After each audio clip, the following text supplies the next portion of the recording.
नमस्कार मित्रांनो, आजच्या या कथेत तुमचं स्वागत आहे. या कथेत माझं नाव सीमा आहे. ही घटना तेव्हा घडली जेव्हा मी 14 वर्षांची होते. त्यावेळी आमच्या घरची आर्थिक परिस्थिती खूपच खराब होती.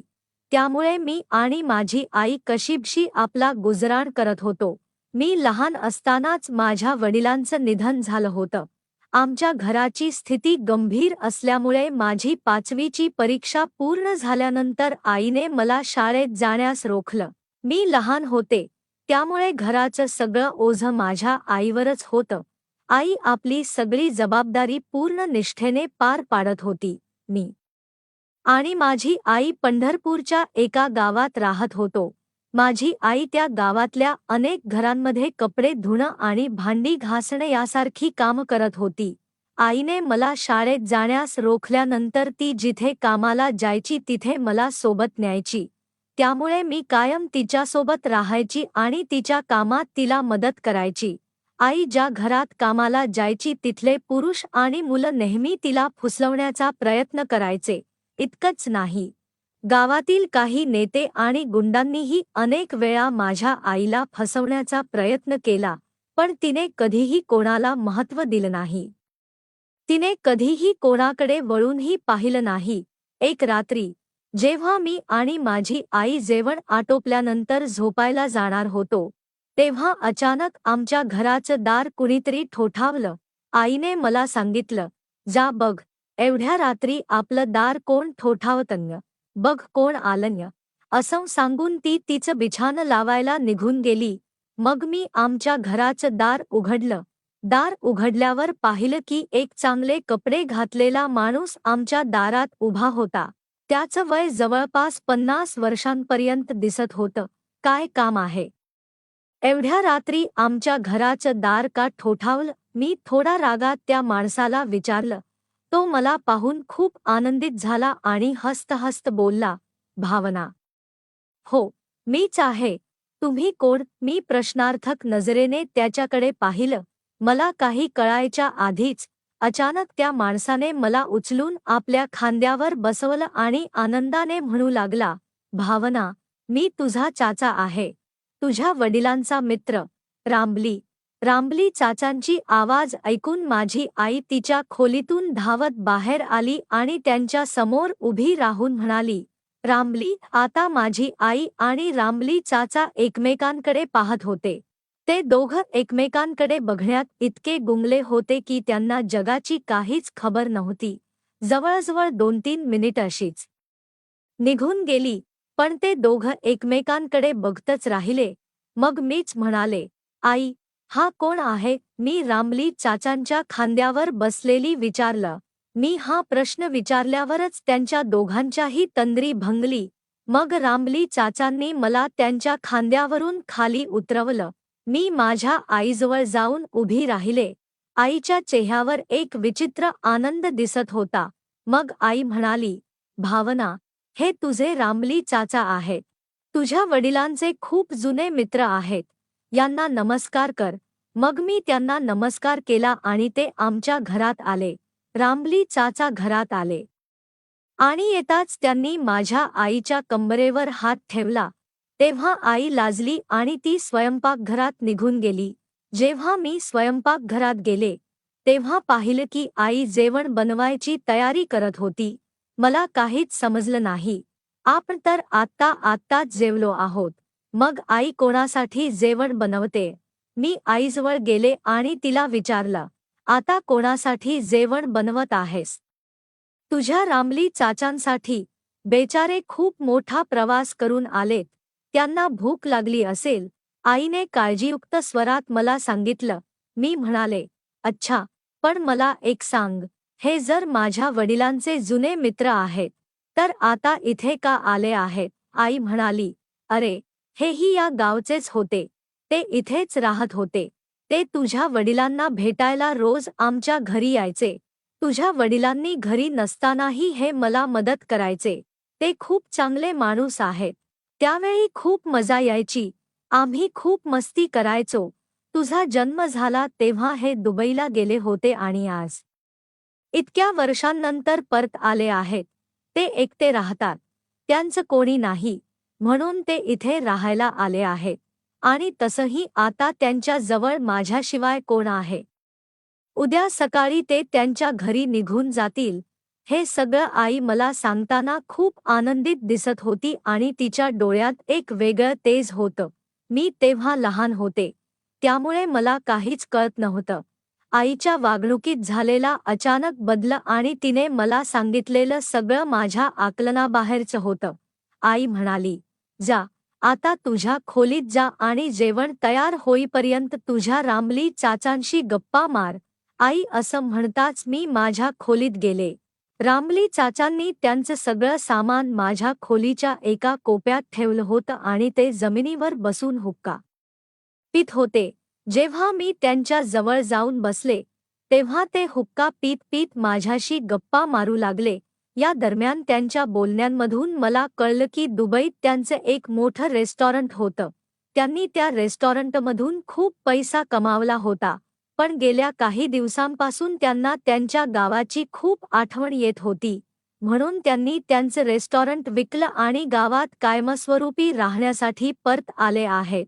आम्ही बोलत होतो. इतक्यात त्यांनी अचानक मला म्हणालं, "तू मला रामली चाचा म्हणू नकोस, फक्त रामली म्हण." मी त्याच याशी बोलत होते. थोड्या वेळानंतर माझी आई रामली चाचांना जेवायला बोलवण्यासाठी माझ्या खोलीत आली आणि त्यांना जेवायला बोलवून ती स्वयंपाकघरात गेली. रामली चाचांसोबत मीही स्वयंपाकघरात गेले. मग आईने त्यांच्यासाठी थाळी वाढली. रामली चाचांनी भरपेट जेवण केलं आणि मग तिथेच बसून मोठा जांभई दिला. नंतर त्यांनी आईला विचारलं, "सविता, माझ्यासाठी जेवण बनवलं, तेव्हा तर थली नव्हतीस. पण आता एवढं का करतेस?"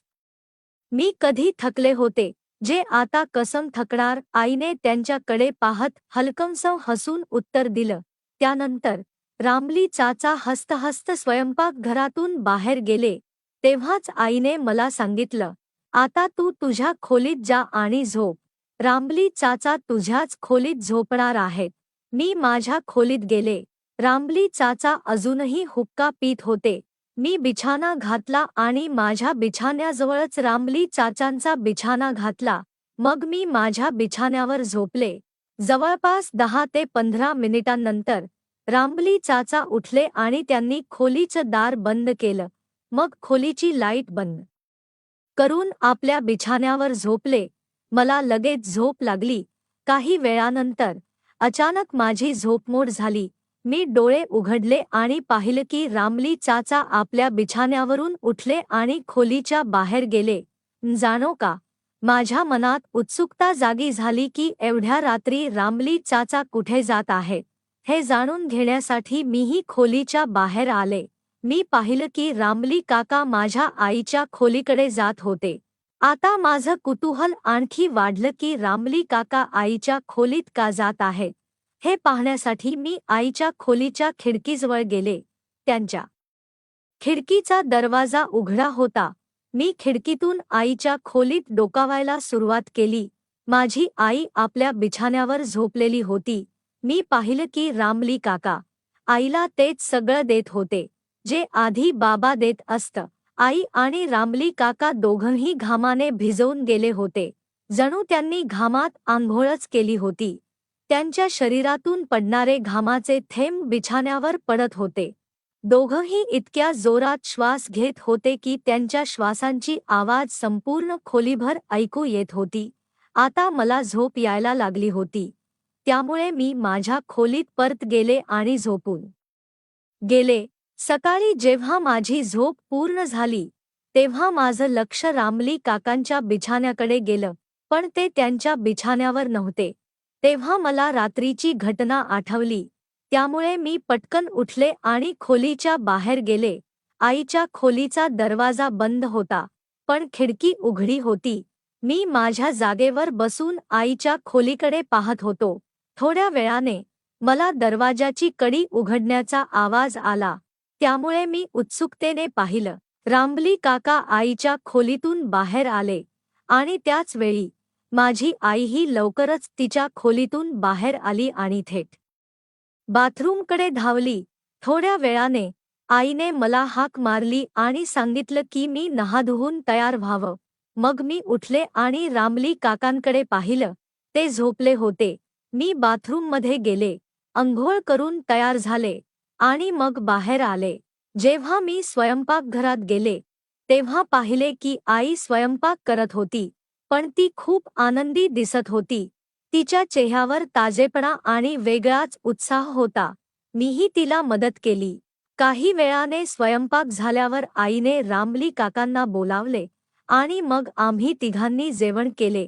जेव्हा आम्ही तिघे जेवत होतो, तेव्हा मी त्यांना पाहून लाजत होते आणि हलकासा हसत होते आणि तेही मला पाहून हसत होते. जेवण झाल्यानंतर मी आणि आई गावात कामाला गेलो आणि रामली काका त्यांच्या घरी गेले.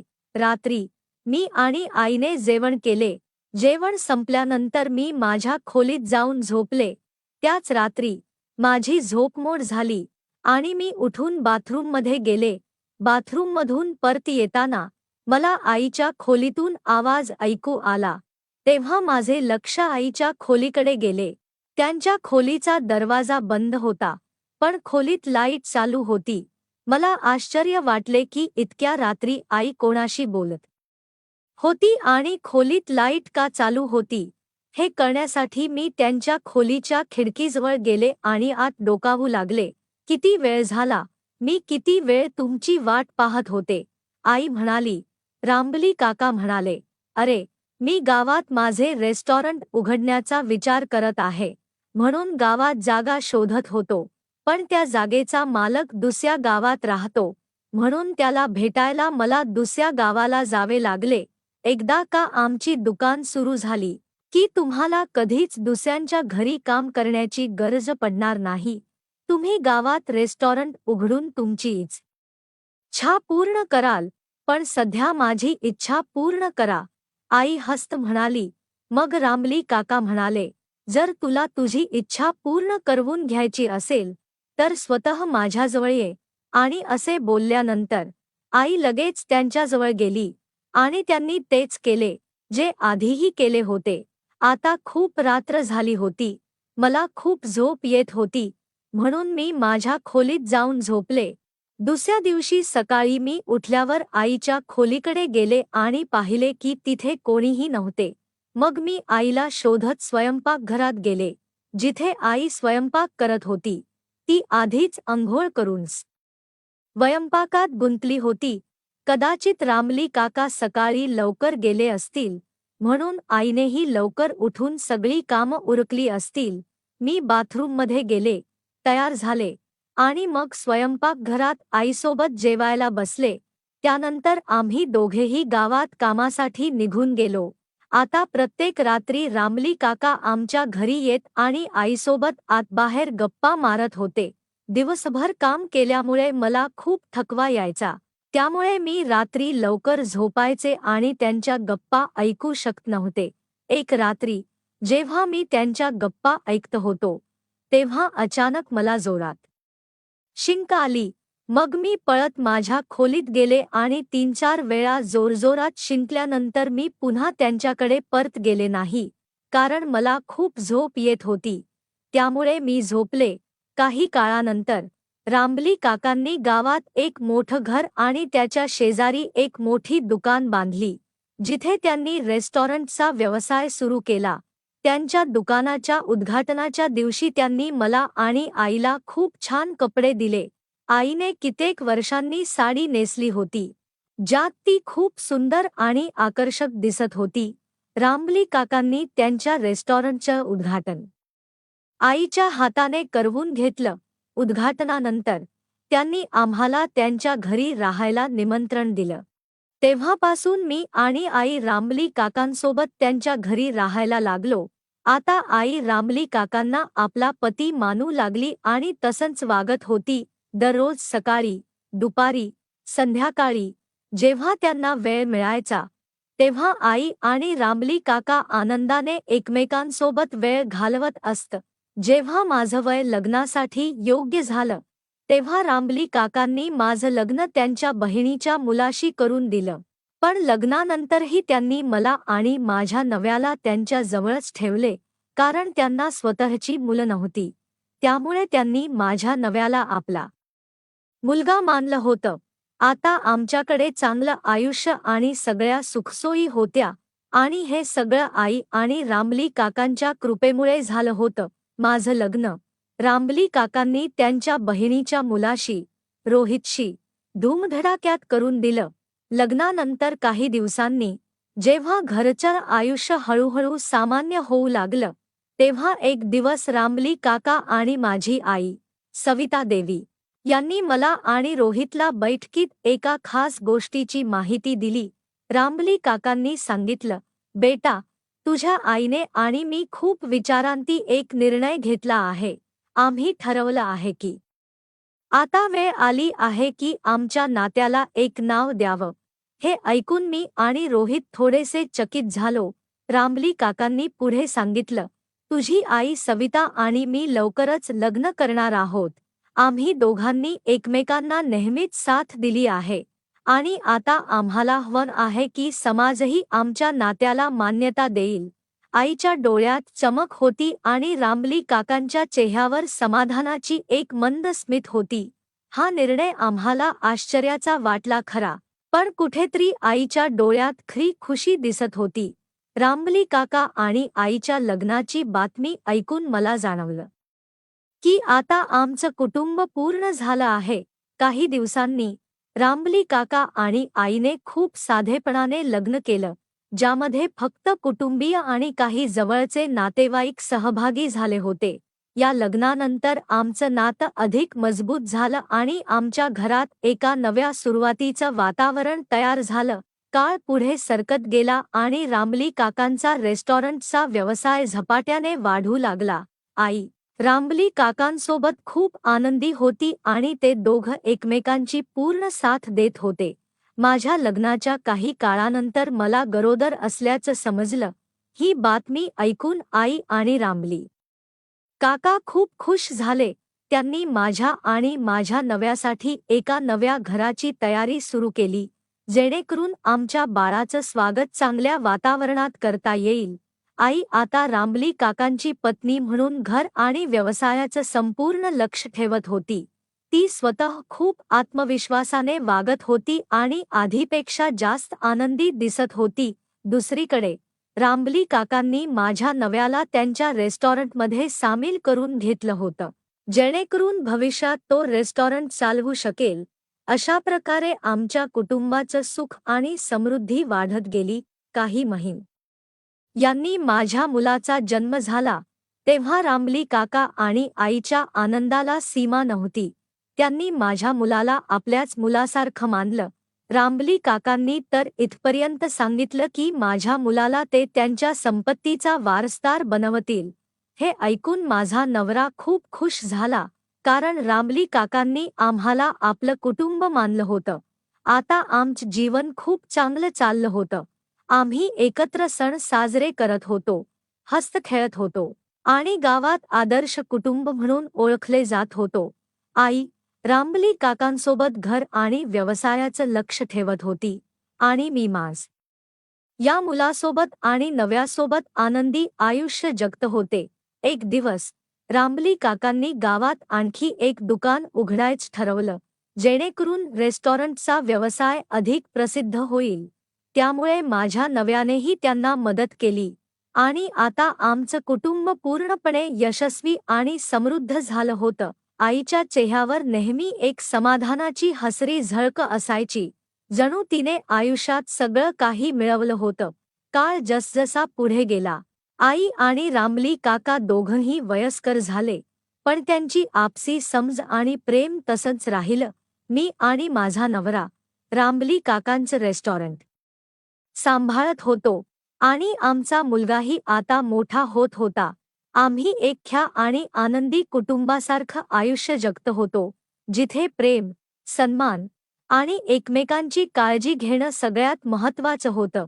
शेवटी आई आणि रामली काकांनी एक लांब आणि सुखद आयुष्य जगलं आणि जेव्हा त्यांचा वेळ आला, तेव्हा त्यांनी एकमेकांच्या साथीने या जगाचा निरोप घेतला आम्ही त्यांची आठवण मनात जपली आणि त्यांनी दिलेल्या संस्कारांना आणि प्रेमाला आमच्या आयुष्यात अंगीकारलं. त्यांच्या जाण्यानंतर आम्ही त्यांचं नाव आणि त्यांचे स्वप्न पूर्ण करण्यासाठी प्रयत्न करत राहिलो, जेणेकरून त्यांची वारसा नेहमीच जिवंत राहील. तर मित्रांनो, ही होती आमची आजची छोटीशी गोष्ट. तुम्हाला ही गोष्ट कशी वाटली ते कमेंट करून नक्की सांगा. जर तुम्हाला ही गोष्ट आवडली असेल तर ती लाईक करा आणि तुमच्या मित्रांसोबत शेअर करा. पुढेही अशाच रोमांचक गोष्टींसाठी आमच्या चॅनलला सबस्क्राईब करा आणि बेल आयकॉन दाबायला विसरू नका, जेणेकरून तुम्ही आमची एकही गोष्ट मिस करणार नाही. धन्यवाद. लड़कियां पटाने का टाइम आ गया, मैं अब 18 प्लस हो गया। लड़कियां पटाने का टाइम आ गया, मैं अब 18 प्लस हो गया। लड़कियां पटाने का टाइम आ गया, मैं अब 18 प्लस हो गया।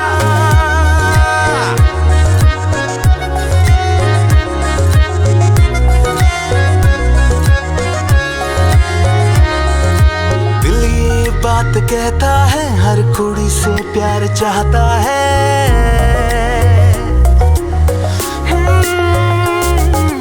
दिल ये बात कहता है, हर कुड़ी से प्यार चाहता है। किसी के नखरे अच्छे लगते हैं, किसी की अदाएं अच्छी लगती है। एक एक करके मैं सभी कुड़ियों को फंसाऊंगा। लड़कियां पटाने का टाइम आ गया, मैं अब 18 प्लस हो गया। लड़कियां पटाने का टाइम आ गया, मैं अब 18 प्लस हो गया। लड़कियां पटाने का टाइम आ गया, मैं अब 18 प्लस हो गया।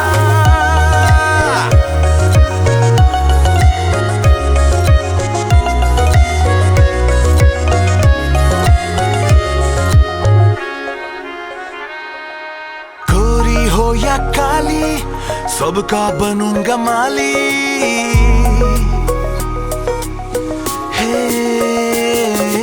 गोरी हो या काली, सबका बनूंगा माली। बैक सीट पे बिठा के चखूंगा होठों की लाली। इर्द गिर्द लड़कियों को पाके मैं उनके सपनों में खो गया।